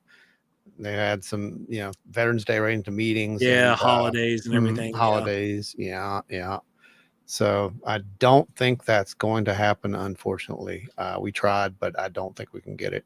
But we can get it in the spring. So, you know, just to let you know.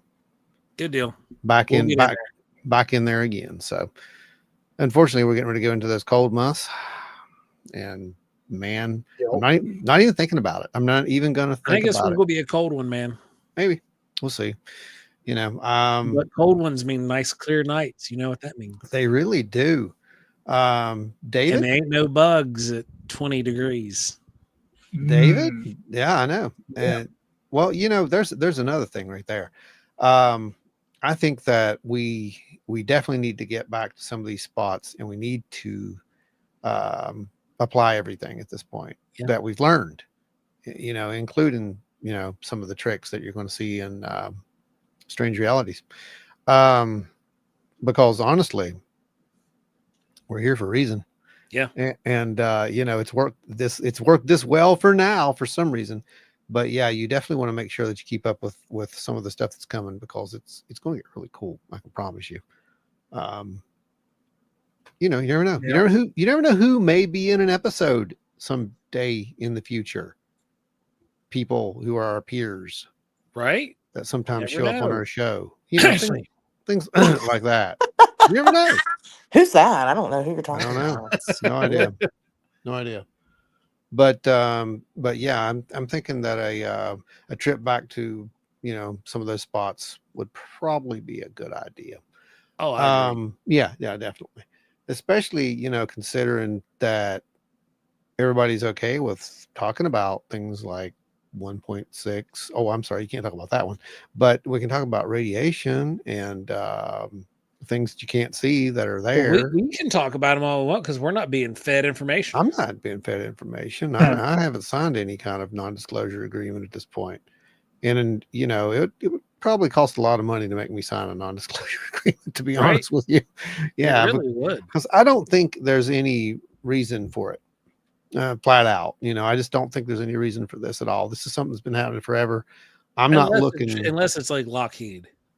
Like, okay, if you're tracking a Lockheed target, yeah, I get it. Yeah, but I don't. Just from a military perspective, sure, I don't think that's. I get it, but I don't think that's the case. That's the only way that I think that it should be controlled, is if it is one of ours. I can give you one better. I'll give you one better. I was brainstorming about this one. If it's some kind of knowledge that is so detrimental and it's so stupid simple, and humans do what humans do, and we know what they do, or they may have did before. Just saying. I could see that. Yeah. Octoman says, oh, that's what I wanted to ask. They said they had other frequencies specified other than 1.6. They won't talk about them. They won't talk about them. They did reference a 3. There's a handful of bands on the 3 gigahertz line that 127 megahertz activated. What is it? 127. There's a 127. There's a one. Is it 1.27? No, it's 127. It's on the low band. You have to watch those lower numbers, honestly, because of radio traffic. So, it would require a really good spectrum analyzer to go anything lower. You'd have to have a really good antenna. Right. You'd have to be able to really look at those and rule out actual radio, because it gets crazy. I mean, take a scanner, for example, 152 megahertz. You're in like the police band or something, right? Yep. 1.4, I think you're somewhere around the weather stations. So you got to be really careful around that. And it really helps you to pull up a ham chart and kind of pay attention to what you're looking at. What happened to us in Strange Realities, we showed little clips of it, about the radio signal. The folks who were at Point Pleasant, you got to see it, but we got a signal, and it's a real actual signal, and it's coming through on radios. Yep. It's coming through on radios, and it's activating the radios. And there's activating radios, and it's white noise, but there's nobody broadcasting white noise in the middle of nowhere on two radios at the same time. Okay, but it's just it's something weird. David, did you hear that? Did you hear that name come up? Entered Cole. Yeah. What are you doing over there? Yeah. You playing with toys again? Quit. Don't make me fire this thing up. Anyway. Octo, there's a few. We'll go over those in the future. I'll get together a list of all the ones that we've got that also have corroborating data that go with them. There might be enough data at this point. There wasn't before when we started this, but there might be enough data out at this point to where we could comfortably talk a little bit about frequencies. Mm-hmm. And there's only a handful that we get activity on. When I say activity on, I'm not saying that there's only a handful that we detect and receive. There's a ton that we detect and receive, but there's only a handful that correspond with the target. Well, I mean, validation of a target. It only occurs when there's something happening. When X is happening, this is happening, and they correspond with one another, and it gives us a metric to say, oh, well, we need to look this way. Yeah. So that's how we look at it. And it's always good to have other people out in the field, to witness that as well. Because it's kind of mind blowing at times, honestly. I mean, look at poor Steve. We traumatized him. We did. And another thing about the spectrum analyzers and the frequencies, those radios were being broadcast to in a call and response manner. We were verbally making the call, and it was responding with a radio frequency. Yeah. Well, something responded, and that's a fact. I just don't know what it was or how. Question is, were we being spoofed? If we were, then someone knew we were there, and no one knew where we were. Someone knew we were there and had a ham radio. Right. That's the only explanation it could have been. And they could have been broadcasting on a ham radio, like a white noise or a pink noise frequency, because that's what it was picking up. And they would have had to been listening to us on an open mic. Yep, exactly. Which again, didn't happen because we also had spectrum analyzer running, and we didn't pick up any spikes, as I recall, at that point, which was weird. Yeah. So anyway, but yeah, expect some of that kind of fun stuff in the future, guys. There's going to be some interesting things happening here real soon as we gear up for Crypticon and the presentation there. I'm kind of rewriting it, by the way. With this new data. We have to. There's too much, and instead of going tech heavy, we can go experience reality heavy. Yeah, we're gonna go strange reality heavy. Yeah, you see what it did there? That's good, right? Yeah, you saw what I did. I don't know. It'll work. I think it'll work great.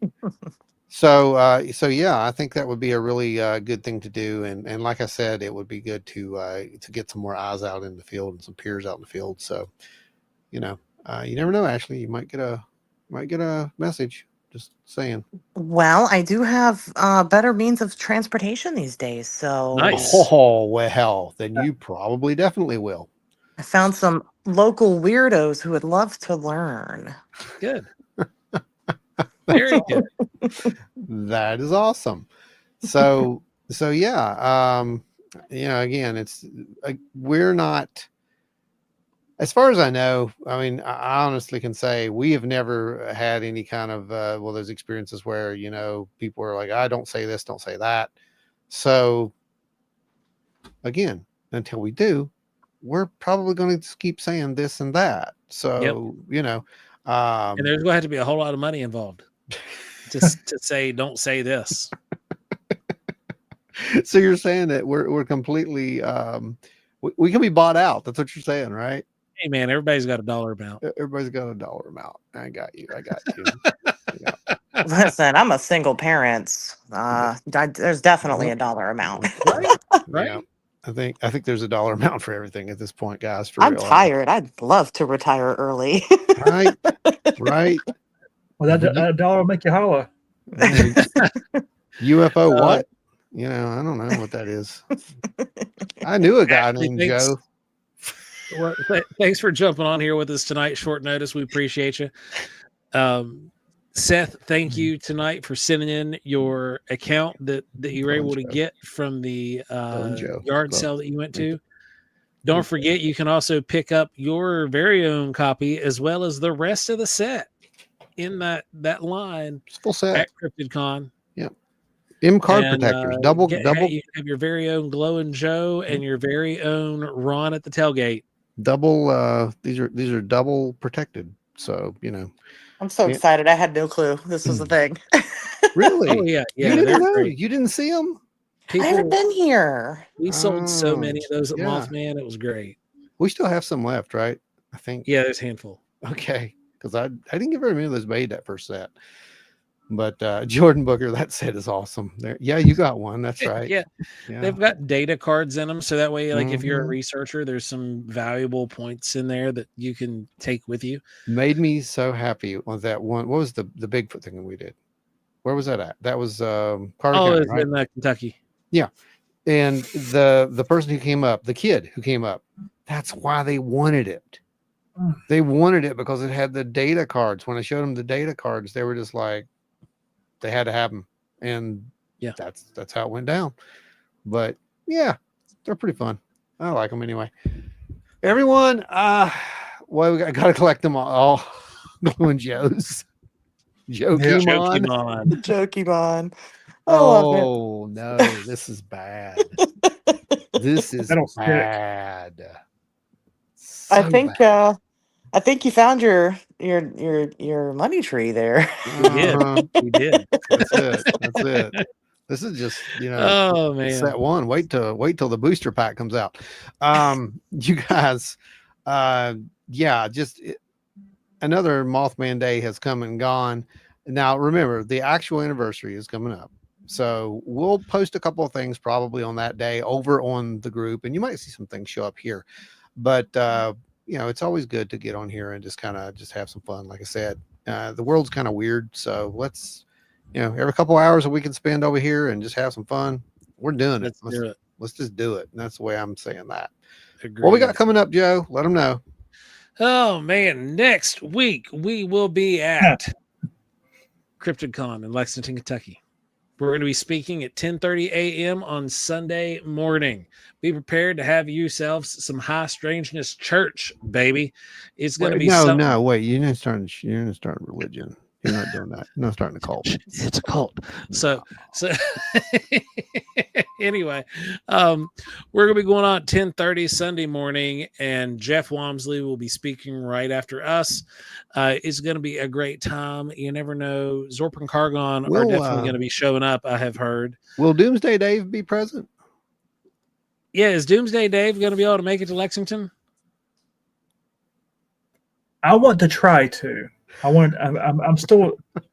I know there's a way in, and and then Lisa might be going too, hopefully. So we're Okay. talking about it. Okay. Well, Let you us know, man. Just let us know. Let us know. And we're hopefully we'll get the whole crew there. Everybody who is coming, you know how it goes. Swing by the table, hang out. That's what we're there for. Ask your We want to questions. spend some time with you guys. And like I said, Sunday, 10:30. We are going to be set up right near the Skinwalker Ranch, guys. So it's going to be Skinwalker Ranch on one side of the aisle, Trash Panda Farms on the other side of the aisle. Right. It doesn't get any better than that, folks. No. It's a lot of house strangeness in that one little block right there. There might be orb sightings, spontaneous orb sightings in that area immediately. I guarantee you there's going to be alien sightings. Oh yeah, it's what I hear. So that's where we're going to be, and it's going to be good times. Other than that, right here, Thursday, 8 p.m. Eastern, Wild and Weird Radio Live, where we're going to come here and hang out. We might do. Are we going to do an In Focus next week? Is that what we want to do? I think we want to do In Focus next week. We got some stuff from Wineberry that we're going to be looking at, and if you folks have seen anything out there that you want us to look at, you got weird photos, UFOs, lights in the sky, sounds of Sasquatch, etc. Send them over, and we're going to play them out here for everybody to comment on. That's what we do, and that's how In Focus works. If you haven't seen it, go back and watch one of the episodes. I think we're up to like 11 or something now, 10 or 11. Yeah, I don't remember how many there They're are. on 11. Yeah, it's quite a few. So yeah, if you got that, drop it by. And either way, we're going to be looking at that, so it doesn't really matter. There will be what good times and what. So margaritas will be involved. Sweet. Oh. Well, everybody, this is going to wrap us up for tonight. Thank you all for joining us. We appreciate each and every one of you guys. We extremely appreciate all of the folks who keep this show rolling and throw your hard-earned money at this show to help us keep the lights on here. You have no idea how much of a weight that lifts off our shoulders. We appreciate you guys, and we went one over the mark this week. So greatly. Did we? Oh yeah, we hit 11. Oh, that's awesome. That's awesome. Thank you so much. You guys were phenomenal. We appreciate all the Mothman Day love, and you best believe, I know I saw Oz put it out there that she doesn't trust the government. But she does trust the fact that the money that they throw in here will be used wisely and spent towards finding answers, and that's exactly what we're going to do.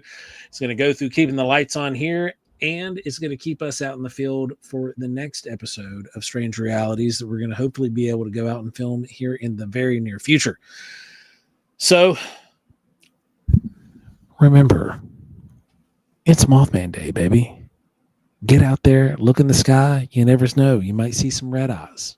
Stay wild and weird. It could happen.